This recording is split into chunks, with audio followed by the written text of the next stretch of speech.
தாய் தமிழ் உறவுகளுக்கு நெஞ்சார்ந்த திருக்குறள் வணக்கங்கள்.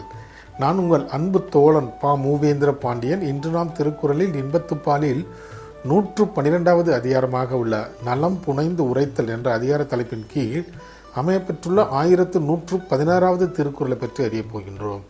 நலம் புனைந்து உரைத்தல் என்பதற்கு தலைவியின் அழகை புகழ்ந்து உரைத்தல் என்ற பொருளில் இந்த அதிகாரத்தின் தலைப்பு அமையப்பெற்றுள்ளது. இப்பொழுது நாம் 1116வது திருக்குறளுக்கு செல்வோம். மதியும் மடந்தை முகனும் அறியா பதியின் கலங்கிய மீன். மதியும் மடந்தை முகனும் அறியா பதியின் கலங்கிய மீன். இத்திருக்குறளுக்கான பொருள் என்னவென்பதை இப்போது நாம் காண்போம்.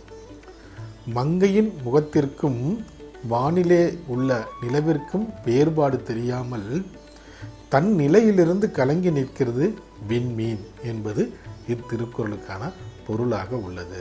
மீண்டும் பொருள்: மங்கையின் முகத்திற்கும் வானிலே உள்ள நிலவிற்கும் வேறுபாடு தெரியாமல் தன் நிலையிலிருந்து கலங்கி நிற்கிறது விண்மீன் என்பது இத்திருக்குறளுக்கான பொருளாக உள்ளது. ஆம் தோழர்களே, நாமும் தினந்தோறும் இன்பத்துப்பாலை படித்து நல்ல இன்பம் காண்போம். நன்றி, வணக்கம்.